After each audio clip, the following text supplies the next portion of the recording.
इसमें सबसे खतरनाक इल्ली होती है मादा इल्ली। ये डायरेक्टली फलों पे अटैक करती है। अगर आपने नहीं ध्यान दिया और इन चीज़ों को नहीं अपनाया तो आपकी फसल में 70 से 80% तक का गिरावट देखने को मिल सकता है।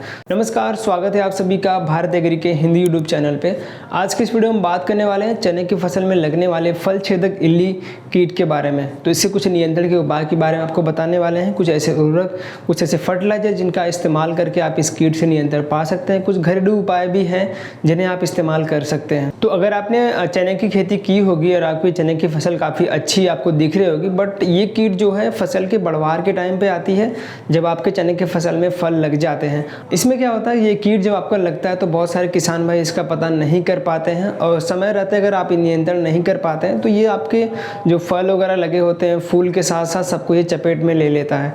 तो ये कीट जो है आपका केवल चने को ही नहीं बल्कि और भी बहुत सारे ऐसे फसल हैं जिनको ये बर्बाद कर देता है। तो इसका निवारण करना बहुत ज़्यादा महत्वपूर्ण बन जाता है। तो ये कीट सबसे ज़्यादा प्रभाव डालता है फसल के पत्तों पे, फूलों पे और फलों पे।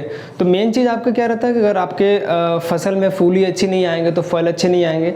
अगर किसी भी किसान भाई के फल अगर काफ़ी अच्छे आ चुके हैं फिर भी आप इसका निवारण कर सकते हैं। ये कीट जब अगर शुरुआत में चने की फसल में लगना शुरू होता है तो उसकी मात्राएँ कम होती है। उसके बाद ये चने की पत्तियों पर आपका असर दिखाता है, वहाँ पर अंडे देकर और भी फंगस को जनरेट करता है जिसके द्वारा वो धीरे धीरे सारे पत्तों को खा लेते हैं। इसमें सबसे खतरनाक इल्ली होती है मादा इल्ली। ये डायरेक्टली फलों पे अटैक करती है। जब आपकी फसल काफ़ी बड़ी हो जाती है, चने काफ़ी बड़े हो जाते हैं तो डायरेक्टली अटैक करती है चनों के फलों पे।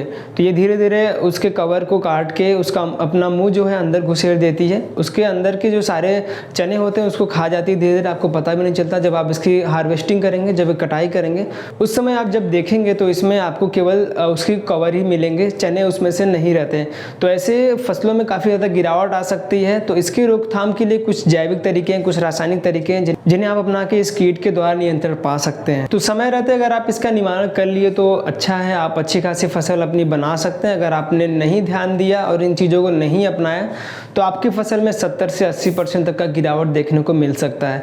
तो सबसे बेहतरीन जो तरीका है किसान भाइयों को अपनाना चाहिए, समय रहते इसकी बुआई कर देनी चाहिए। कुछ घरेलू उपाय हैं, काफ़ी बेहतरीन उपाय हैं, काफ़ी किसान भाई इसको अपनाते हैं। तो अगर आपने काफ़ी दूरी, काफ़ी बड़े एरिया में चने की खेती की हुई है तो आप हर जगह नहीं पहुंच सकते।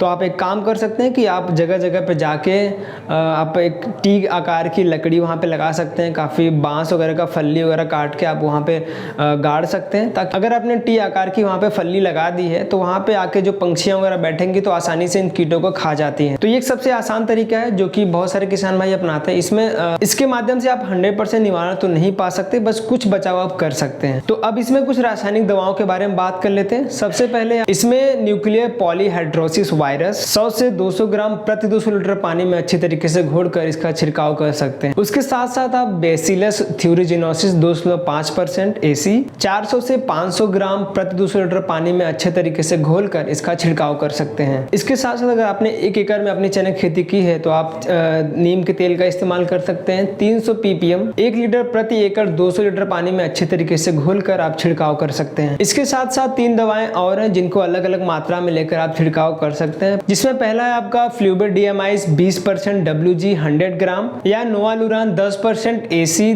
300 ml। इसके साथ ही साथ आप क्विनोलफॉस 25% EC दवा को 200 लीटर पानी में अच्छी तरीके से मिला के आप छिड़काव कर सकते हैं। तो ये कुछ रासायनिक दवाएं थी जिनका आप उचित मात्रा में इस्तेमाल करके अपने खेतों में छिड़काव कर सकते हैं। उम्मीद करता हूँ आपको वीडियो पसंद आएगा। वीडियो पसंद आए वीडियो को लाइक करना मत भूलना और अपने व्हाट्सएप ग्रुप में किसान भाइयों के साथ ये वीडियो जरूर से शेयर कीजिए। हमारे चैनल पर नए आए हो चैनल को सब्सक्राइब जरूर कर लेना।